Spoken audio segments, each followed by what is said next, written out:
All right, so today we're going to go and do a more technical video where we talk about alignment and where some of these new players, some of these rookies are going to align here, or where their position is going to be. Now, the first thing we need to do before we start this conversation is have a conversation about why positions exist in the first place and what positions don't prevent because of the mere existence of them.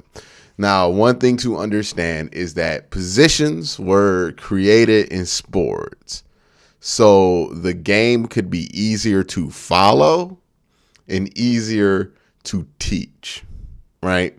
If you have people who have a history of having a certain responsibility in a certain alignment, that just makes it easier to teach new people the game. It makes it easier to have somebody who's not playing understand what's going on, but it doesn't necessarily mean that it has to prevent players from being a little positionless. And one of the reasons I wanted to make this video today is because I think defensively, especially, we've seen the evolution in today's NFL from teams being strict 3-4 to strict 4-3 to a lot of hybrid-based defenses.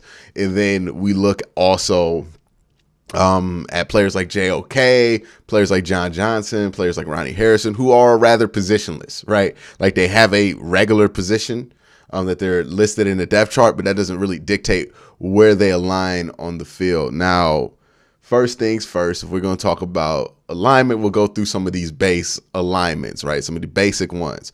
All right, so the first one we're going to talk about is 4-3. Now, I want to talk about Perrion Winfrey and Martin Emerson, MJ Emerson, to start this video off, because I think those are the two that have the most interesting conversation surrounded by them.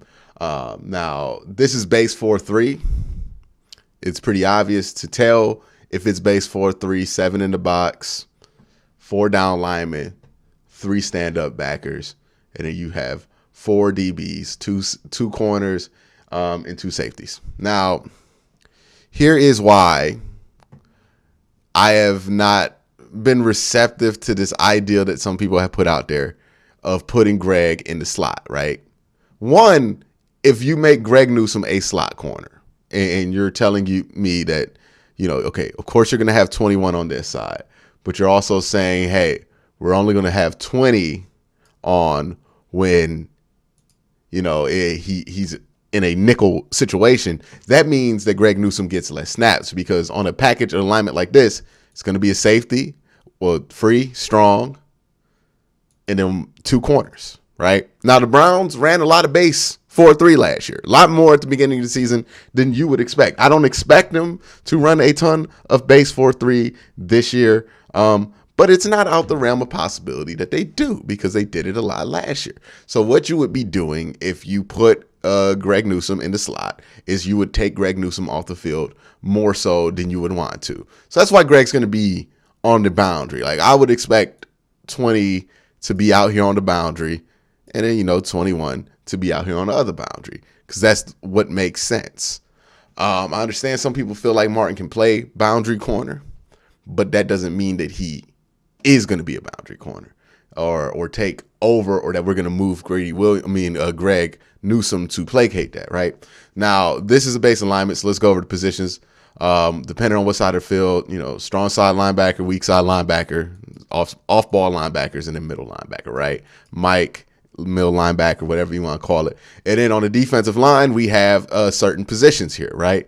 Now, there's an actual position chart that I kind of want to pull up that could help us, right? Because the defensive line, it's gotten a little bit more complicated, where you can't just say, oh, this is D tackle or this is nose tackle, right? They're different alignments. So I'm going to try to pull that up so we can see it, because I think it's going to be prevalent when we talk about Perrion Winfrey and where Perrion Winfrey is going to line up, right? So when we talk about different defensive line positions, this is what I'm mainly talking about here, right? Is the defensive technique alignments. So you have over center, that's a 0 tech, nose tackle for most people, right? What Perrion played a lot of at Oklahoma was 1 tech, right? So off shoulder, either side of the center, what he's going to play a lot of in the NFL is 3-tech, right? So outside shoulder of the guard. He might play some 4-eye, probably not a ton. I think they're probably going to have Isaiah Thomas or Alex Wright play more 4-eye than that. And then, you got the 5 where Myles Garrett lines up and everything else. Perrion Winfrey is going to be a 3-tech. This is why it's hard to kind of come to a consistent analysis on Perrion Winfrey for a lot of people, because you're projecting how he would look as a 3-tech. I know that when I saw him play 3-tech at the Senior Bowl, absolutely blown away by what he did. So I think him being at 3-tech is going to be a great boost for him. It's going to keep him focused and motivated during games. And it's just, sometimes a position change, a small one, can be the difference between a player, not coming close to reaching their potential and a player having that extra boost to be the best player that they can be. It really is something that small. All right, so this is base 4-3. Now look, the players that are going to matter here, all right? Denzel Ward. This is going to be Greg. I'm sorry the numbers look sloppy. I'm trying to do this with my mouse. This is going to be JJ3. It's probably going to be Grant, right? So Grant, this looks terrible. And then on the inside, JOK. Well, no, JOK is not going to be inside. Well, middle. Even though he played some middle at the end of last year, he probably won't be middle. A-Walk will be here. And then, rundowns, Taki. If not a rundown, Jacob Phillips, right? So that's going to be the alignment there. Miles, you would hope this is Clowney. If it ain't Clowney, we're kind of in trouble because we don't have another solid edge. I know people like Chase Winovich. Chase Winovich isn't a starter, though, in my opinion. He's not a good enough starter to justify putting him opposite of Myles Garrett. I think you're kind of wasting Myles Garrett's potential when you do something like that. Perrion probably going to be next to Myles here, right? You put him there so you can make sure that he gets the single team. Well, he doesn't get double teamed a ton. And then maybe Taven Bryant here, right? So Taven Bryant, whoever wins that spot, Sheldon Day.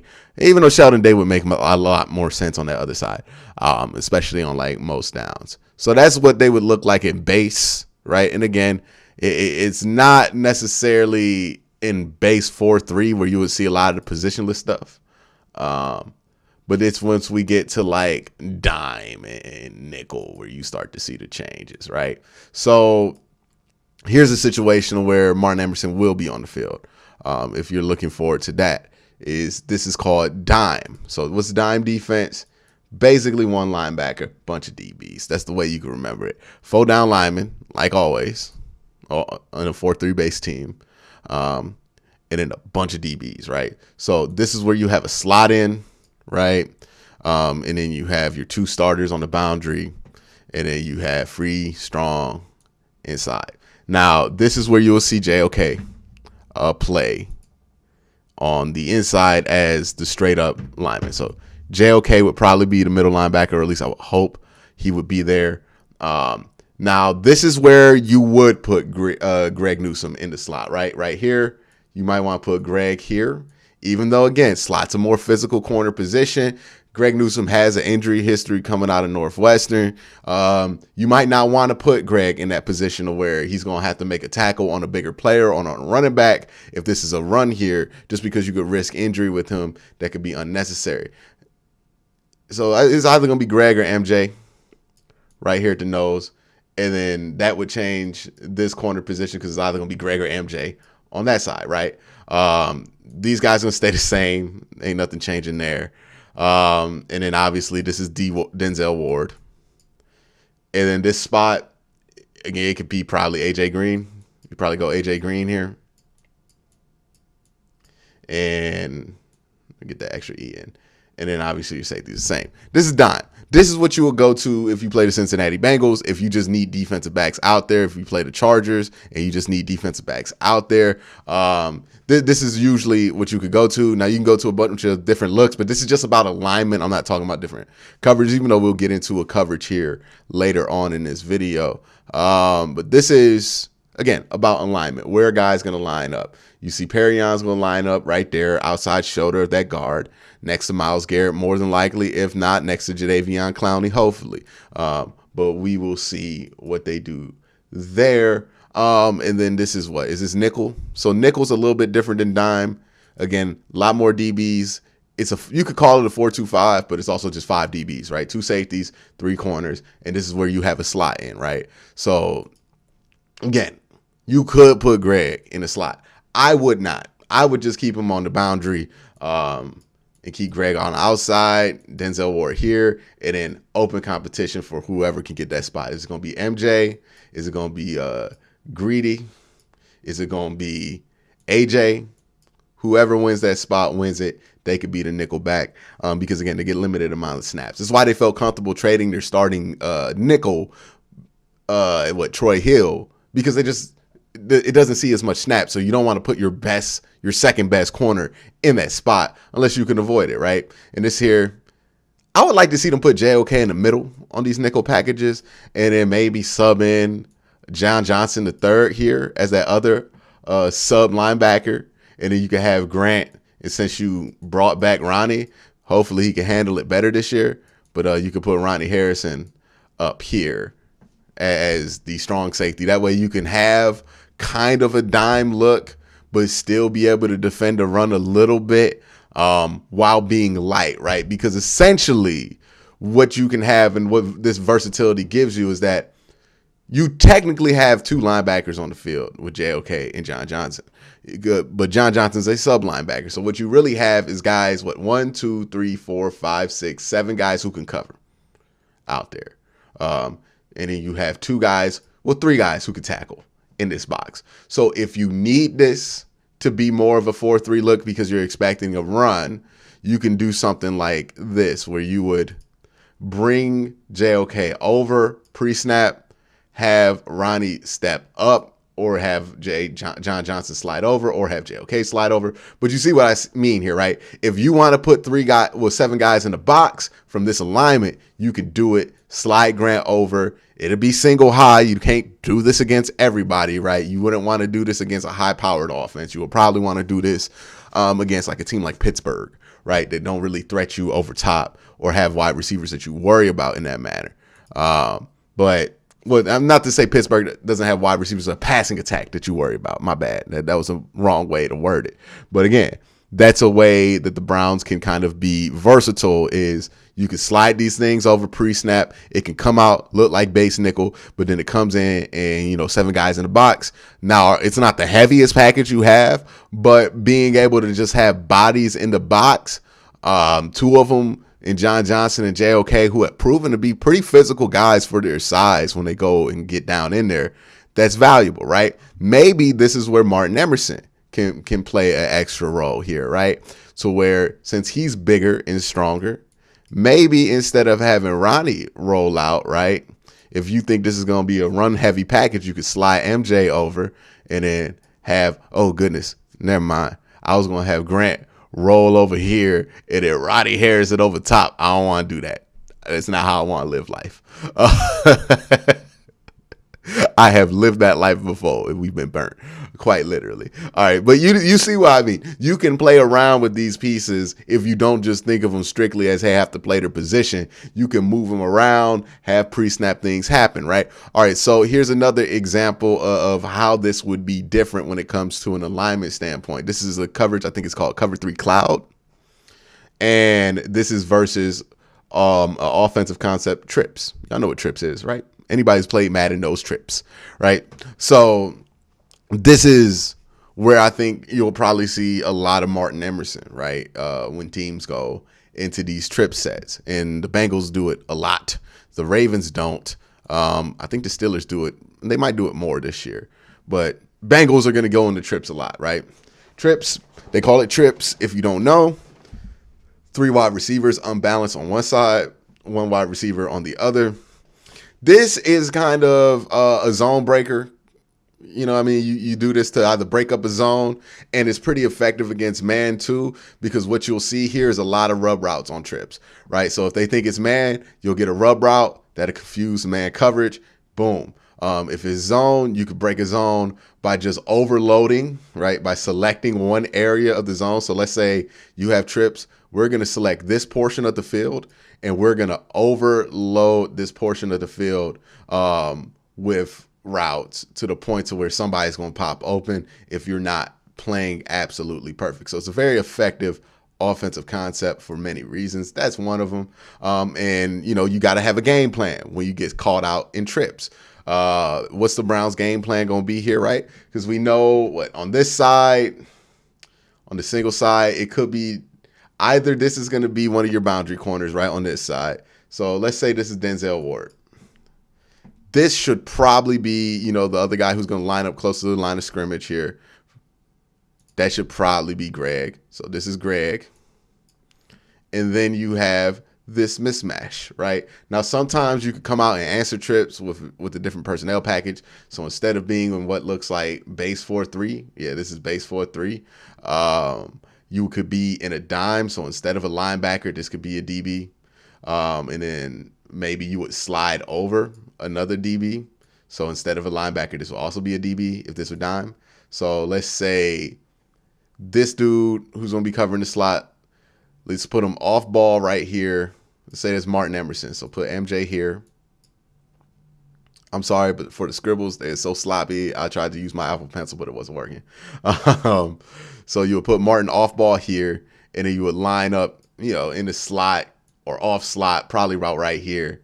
You would line up your slot corner, whoever wins that competition. And you do that because basically the slot corner has the cushion on this side of the field because there's going to be zones here and here. They have that safety net of knowing that, hey, if they blow it, it ain't all on them. Sometimes some quarterbacks just can't throw over the middle of the field. We know that life very well here in Cleveland. So there is that. So I think this is where Martin's going to be, right? If a team tries to put a linebacker, well, a lot of teams try to go slot 201, and then they'll go tight end up top. This could either be a screen or it could be a drag route. Like they can get really creative with it. If you want to see what a team can accomplish in a trips offense, just watch any Kansas City Chiefs highlight package, and you'll see the incredible things that teams have been able to do off of trips. But that's probably what Martin Emerson's role is going to be, right? Martin is going to come in, and on third down, he'll probably be out there. On some second downs, he'll probably be out there. And on some specific game plans, he'll be out there a lot, right? I don't expect him to have a real position. I think he's going to play some slot. I think he's going to play some, you know, tight end ball where basically you have a red zone threat and it's a bigger guy, it's a tight end, and you want somebody to come in and just man up that man and beat him up, right? That's what Martin Emerson does well. Where I think you could see a lot more Martin Emerson at the certain parts of the field is especially in the red zone, right? Because I think they value his ability to press and be physical, but they would also be concerned about his ability to get beat deep. If you have less field, you can be beat deep less, right? So the more condensed the field comes out, the more useful Martin Emerson would be. So I think his use is going to be very situational. And you'll see sometimes Greg's going to fly into the slot. Sometimes he's going to be outside. I think that's going to be very possible for this team. And when it comes to Perrion Winfrey, he's going to be a 3-tech. What does that mean? He's going to come in on second and third down, and he's going to run after the quarterback. We'll figure out the run stuff later. And who knows? Maybe the small switch of him being a 3-tech makes him a better run defender because, again, in the Senior Bowl, he was pretty good in them run sets, right? And those are full contact. But I understand why people would be hesitant. He's a really energetic guy. He can sometimes get too excited, bull rush past it. But that's like 95% of all the defensive tackles in the NFL that do stuff like that. So that doesn't really concern me. But yeah, that's what Perrion's role is going to be. That's what I believe Martin Emerson's role is going to be. But I think that's how those new defensive rookies fit in, or especially those two that I think people have had the most questions about. Let me know what you think down in the comment section below. But again, guys, thank you for watching. You have a great day. Have a good night.